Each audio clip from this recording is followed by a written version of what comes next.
Welcome to the Query Manager training module.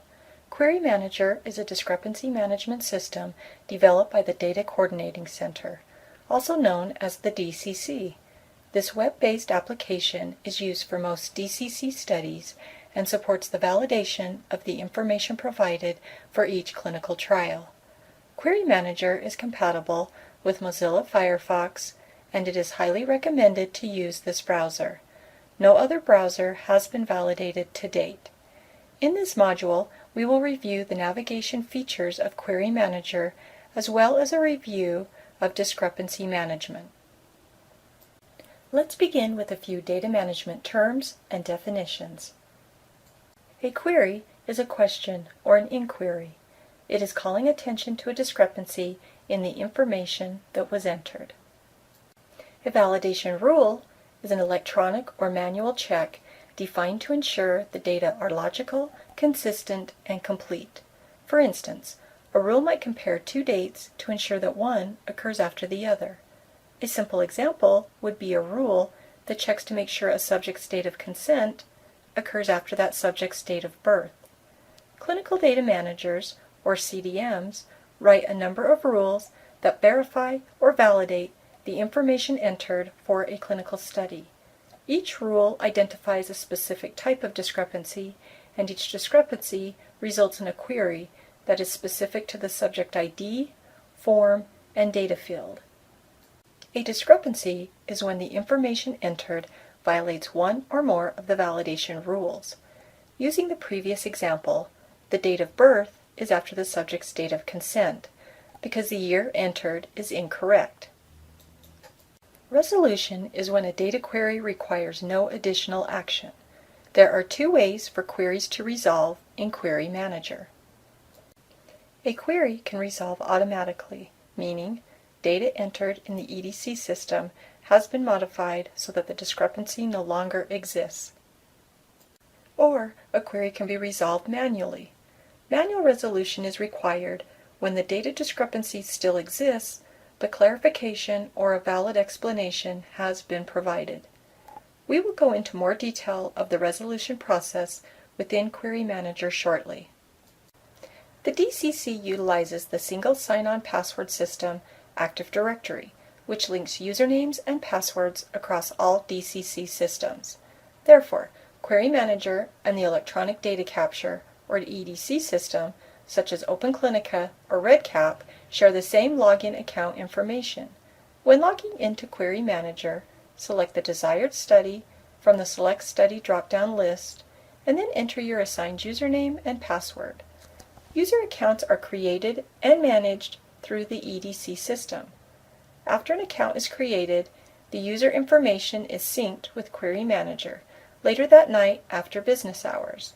This means that any changes made to a user account will not happen in real time within Query Manager, but will be recognized the following day. Notice the Reset Password button to reset an account. If you forget your password, clicking this button will take you directly to the Active Directory DCC account portal to reset your password. Once logged in, you will be taken to the Home screen. This is one of 4 screens viewable by study site level users. The other screens are Search Results, Query Details, and Logout. DCC reviewers may have access to additional screens which will not be discussed in this training. Also, in the top right-hand corner, you can navigate to multiple studies without relogging in by using the drop-down list. We will review each screen through the course of this training. First, let's review the Home screen. This screen contains a summary of outstanding unresolved queries. Under Site Review are the outstanding queries at your study site, which need your attention. You also see the number of queries requiring review by the DCC. These are queries which you have reviewed and requested manual resolution. There are 3 different types of reviewers: CDM, Clinical Data Manager, PM, Project Manager, and Medical Reviewer. When requesting DCC review, you do not have to determine which reviewer to send the request to, as it has already been determined by the CDM during rule creation. By clicking on the Site Review hyperlink in the Unresolved Query Summary table, you can quickly go to the search results screen, which displays a listing of all queries that are pending site review. We will come back to this in a minute, but first, if you want to search for specific queries or groups of queries, you can do so by using the search filters. If you have access to multiple study sites, you can filter by site here. You can also search by subject ID, query ID, rule name or ID, form name, and query status. The query status options are separated into unresolved and resolved status, or subsets of unresolved and resolved queries. Then there is review type and discrepancy type. Some common discrepancy types include missing data, duplicate data, form completion, and out-of-range checks. You can also search for queries based on the dates they were created, resolved, or reoccurred. And lastly, you can search for queries that contain messages. Once you have selected your search criteria, select Search at the bottom and the search results screen will display. However, as mentioned earlier, we will click on the Site Review hyperlink. This is the quickest way to get to your queries pending site review. Included in the search results screen are the query ID assigned for each query, rule ID, subject ID, site, form name, date created, status, and age of the query. Additionally, on the left margin under Table Properties, you can also display date resolved, date last opened, and study event by clicking on the corresponding buttons. They will be displayed in the last column to the right of the screen.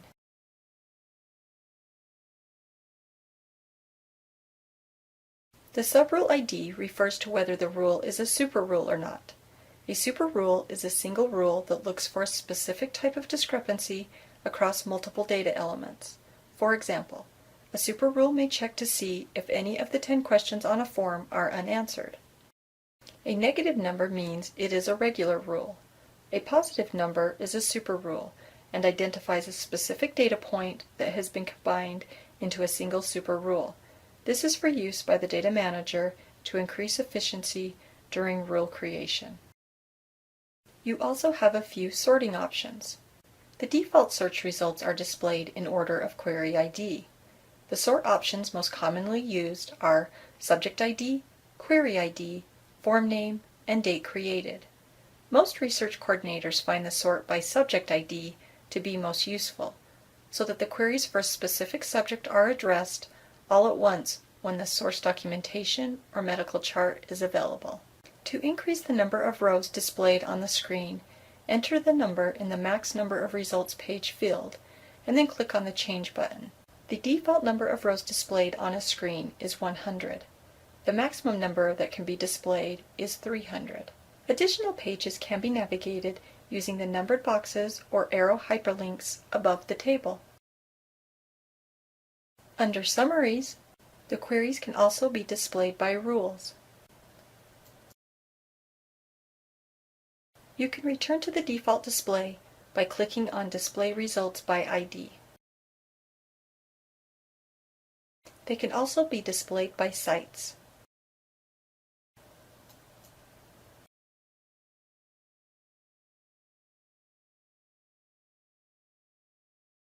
The query status legend corresponds to the letter in parentheses in the status column. For example, N equals new query. New queries are queries that have never been addressed. If manual resolution is requested and a query is sent to the DCC for review, its status changes to pending DCC review. If, after review, the query is sent back to the study site, the query status changes to pending site review. Reoccurred queries are queries that have resolved in the past but are now reoccurring. Queries only age while they are open to the study site, meaning they have a status of new, reoccurred, or pending site review. Aging is suspended when queries are pending DCC review. Click on a Query ID hyperlink to be taken to the Query Details screen. where the details of the respective query are provided.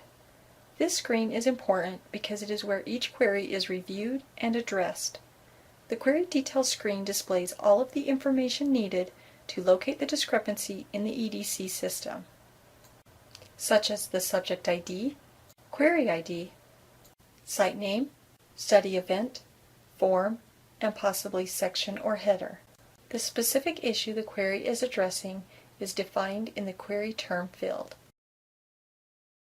Below the query term field, additional query details may be provided.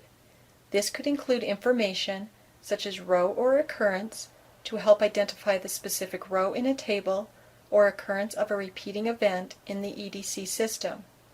It may also provide corresponding information from another field or dates of interest. Any information that the data manager felt might aid in identifying and resolving the query will be included in this section. To review, there are 3 possible outcomes when reviewing each query.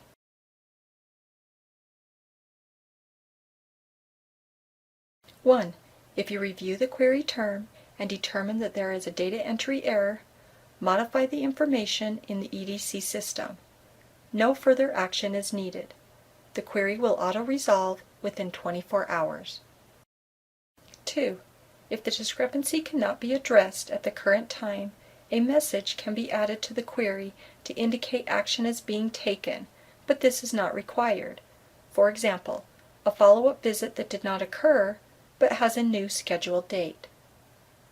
And 3, if the discrepancy has been reviewed and confirmed and auto-resolution is not possible, request DCC review.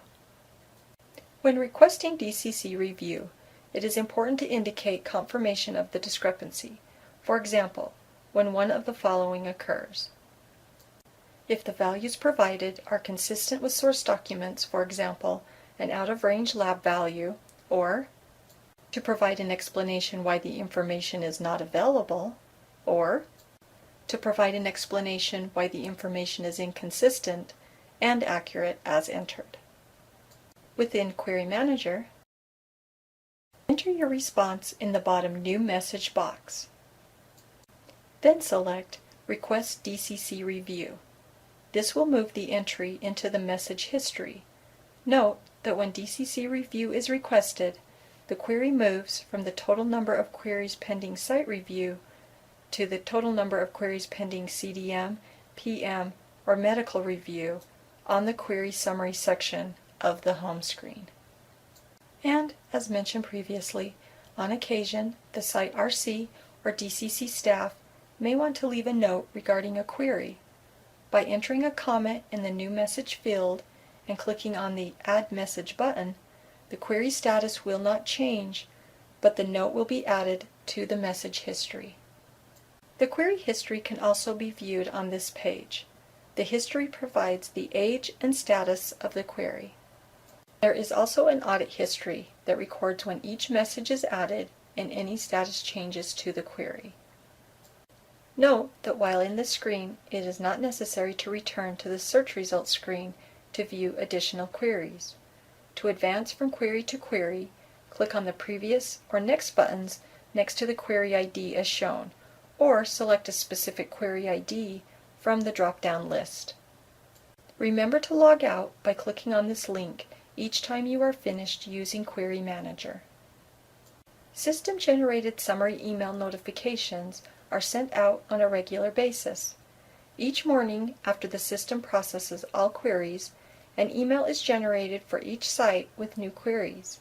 It contains the study name, site acronym, number of new queries, and the link to Query Manager. It also includes the name and email address of the study's lead clinical data manager for your reference. Reminder emails are also sent periodically when queries are outstanding for an extended period of time.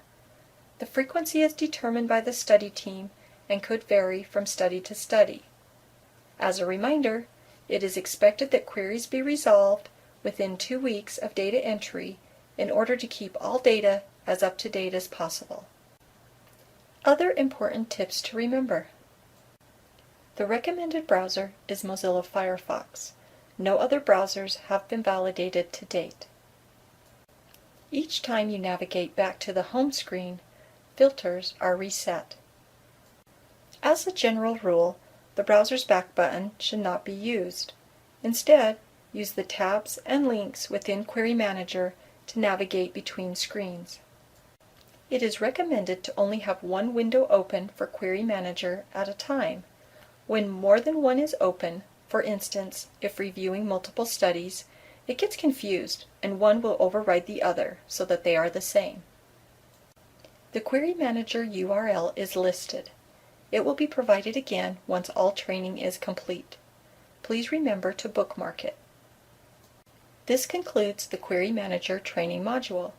If you have any additional Query Manager questions, please contact the Study Clinical Data Manager. Otherwise, please take the Query Manager quiz, and when you have finished, notify the Study Project Manager.